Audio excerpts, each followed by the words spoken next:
In 1919, Earl Curly Lambeau formed a sandlot team in his hometown of Green Bay. He talked a local meatpacking company into putting up $500 for uniforms if he agreed to call his team the Packers. Lambeau retired as a player in 1929, but stayed on for another 20 years as head coach. He created a passing offense that revolutionized the game and helped the Packers win 6 world championships. Lambeau's legacy lives on at the hallowed grounds of Lambeau Field, which has borne his name since 1965. At 6'5" and 250 pounds, Cal Hubbard was one of the largest and most feared linemen of his time. As a rookie in 1927, he helped the New York Giants win their first NFL title. Hubbard later starred for the Packers when they captured the championship 3 seasons in a row. After football, Hubbard became a major league umpire, and he was the first person to be enshrined in both sports halls of fame. With a name borrowed from the silver screen, Johnny Blood McNally assumed many roles on the playing field, from quarterback to running back to punter and receiver. Johnny Blood was one of football's leading men in the 1920s and 30s. McNally had a well-deserved reputation as a playboy and a prankster, but he helped win 4 league championships with the Green Bay Packers.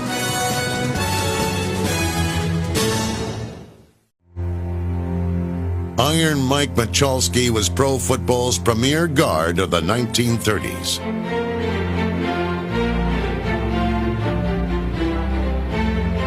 Michalske played the whole 60 minutes in every game and earned all-league honors 4 times as the Packers won 3 straight NFL titles from 1929 to 1931.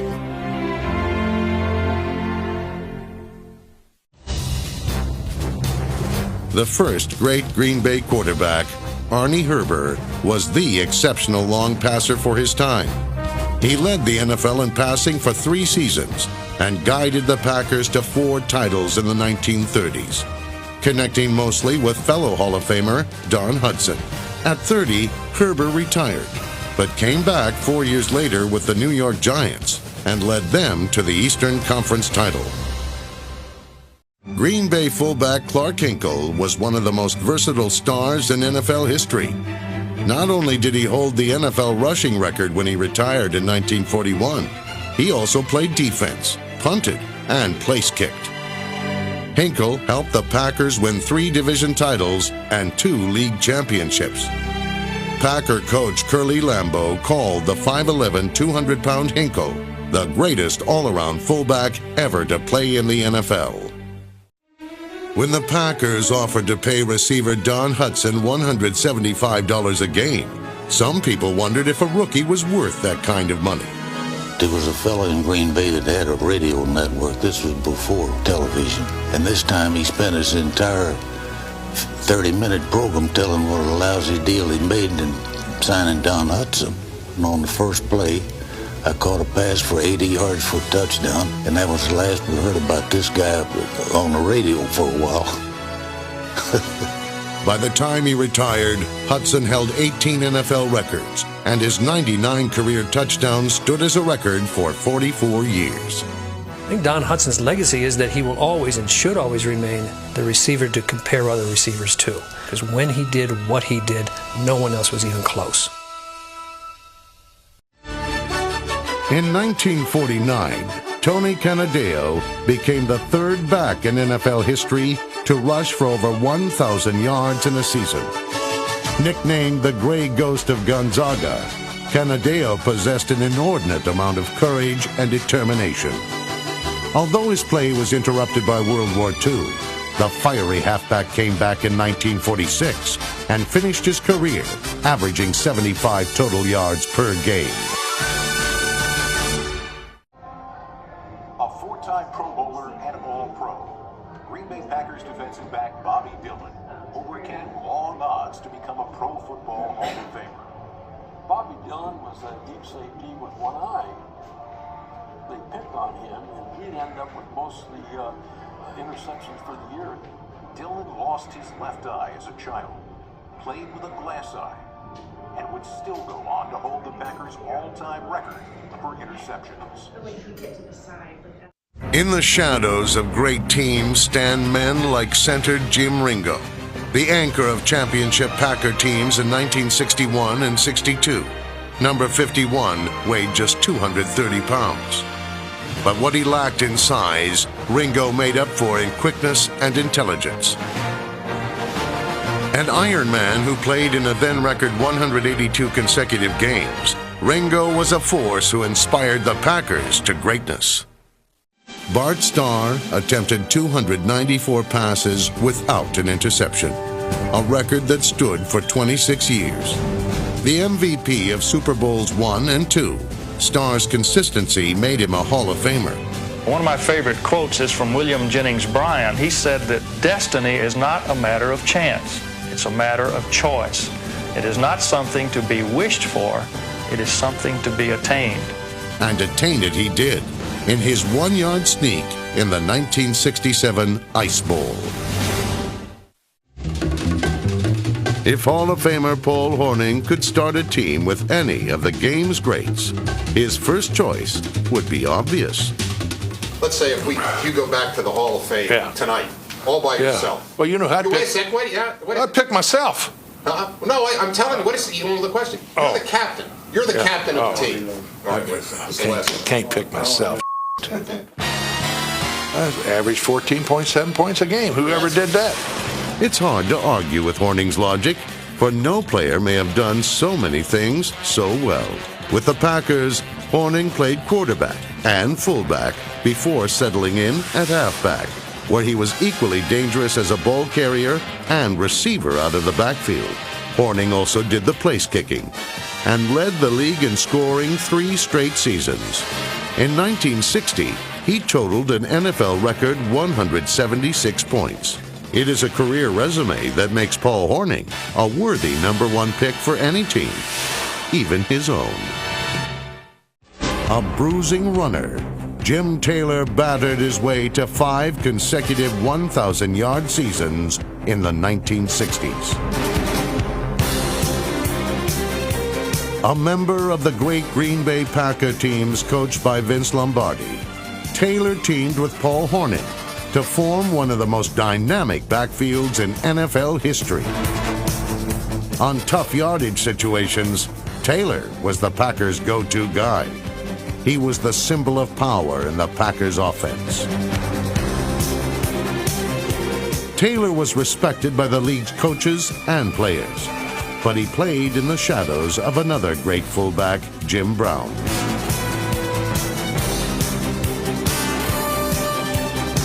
After 9 seasons in Green Bay, he was the all-time leading rusher in team history. Offensive tackle and guard Forrest Gregg punished opposing defenders for 15 seasons. He was a Packer icon who helped Green Bay to 3 NFL championships and 2 Super Bowls.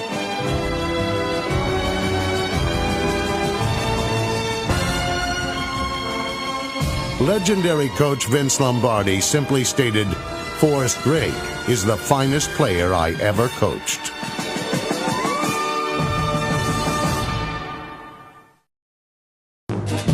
A pivotal part of the famed Packer sweep, guard Jerry Kramer, number 64, made a habit of mowing down defenders. Selected in the 4th round of the 1958 draft, Kramer spent 11 seasons with the Packers, earning all NFL honors 5 times.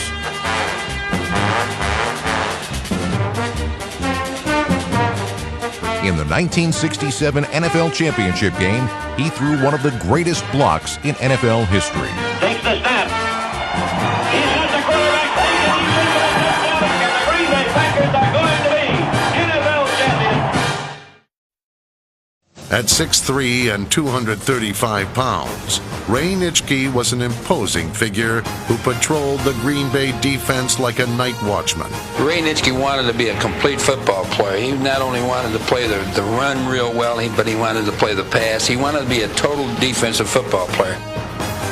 Nitschke's 3 All-Pro selections were a tribute to his hard work and dedication. With his passion for the sport, Nitschke became a symbol of pro football's golden age.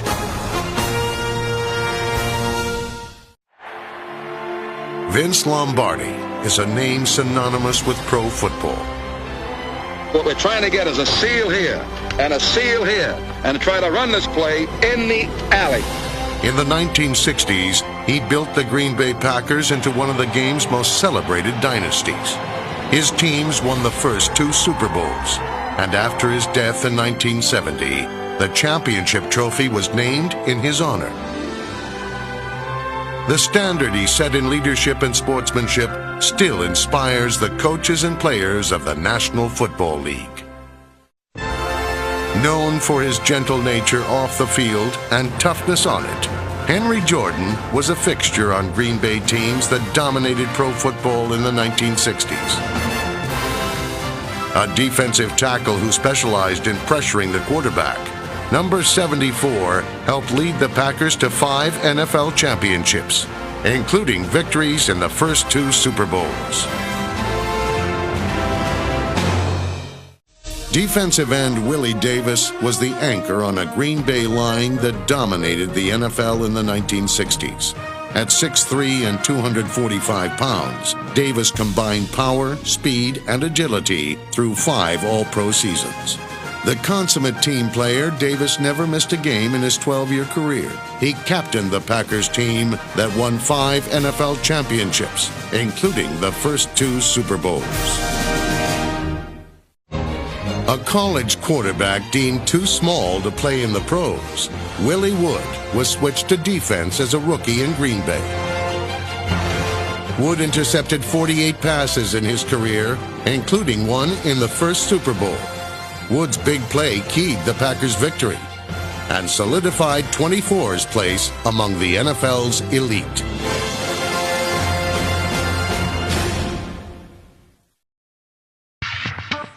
Dave Robinson was drafted by Green Bay in 1963 and quickly became an impact performer from his linebacker spot.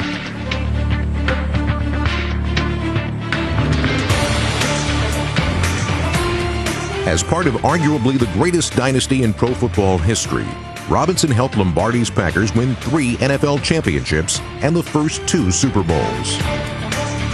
During his 12-year career, Robinson was selected to 3 Pro Bowls and was named to the All-Decade Team of the 1960s. The great hands and even greater speed of wide receiver James Lofton made him one of the premier deep threat receivers of his era. Lofton played for 5 teams in his NFL career. He joined the Buffalo Bills in 1989, and in 1991, he became the oldest player in the history of the NFL to have over 1,000 yards receiving in a season. When his career ended, James Lofton had scored 75 touchdowns, caught 764 passes, and owned one of the most prestigious records in the NFL. He retired with the most yards receiving in the history of the league, 14,004.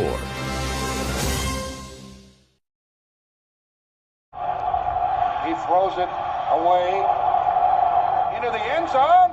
That's a touchdown. That's a touchdown to Sharp. How in the world did they let him get away? Physical play and unquestionable toughness were hallmarks of Sterling Sharp. But even those attributes don't illustrate just how skilled he was as a pass catcher and a touchdown scorer. In 1992, Sharp became just the second player since the AFL-NFL merger to capture the receiving Triple Crown, leading the league in receptions, receiving yards, and receiving touchdowns. His 108 receptions that season set a new NFL record, which he then broke the following season with 112 receptions, making Sharp the first player ever to catch 100 or more passes in consecutive seasons. Twice, Sharp led the league in receiving touchdowns and was the first player since the merger to lead the NFL in receptions 3 times. He was selected to the Pro Bowl in 5 of his 7 seasons played. Throws for Sharp in the end zone. Touchdown! Touchdown for Green Bay! Sharp was also selected as an AP First-Team All-Pro 3 times and was named to the NFL All-Decade Team of the 1990s.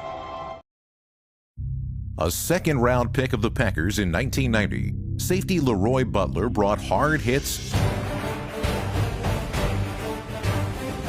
and great hands to the Green Bay secondary. Leroy Butler has an interception. Let's go! Let's get it on! The first player in NFL history to record 20-plus interceptions and 20-plus sacks in a career, Butler was a ball hawk. Intercepted. Leroy Butler at the 30 might go. Leroy Butler with the touchdown.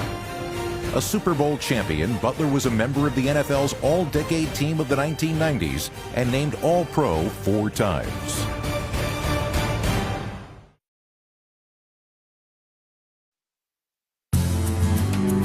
With over 50 years as a scout and general manager, Ron Wolf has developed an eye for talent.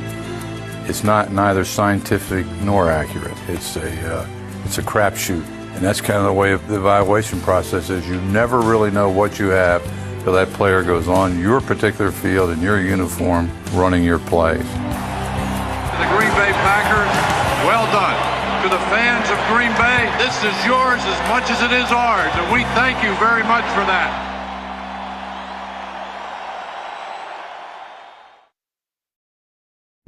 Affectionately nicknamed the Gunslinger, Brett Favre was one of the NFL's best tossing around the pigskin. The 3-time MVP retired as the NFL leader in passing completions, attempts, yards, and touchdowns. Put her in the old mice! America fell in love with Favre's youthful enthusiasm on the field, beginning with his Super Bowl 31 winning performance. He's throwing it downfield. He's got him wide open. It is going to be a touchdown to Andre Rison. The Vince Lombardi Trophy is coming home.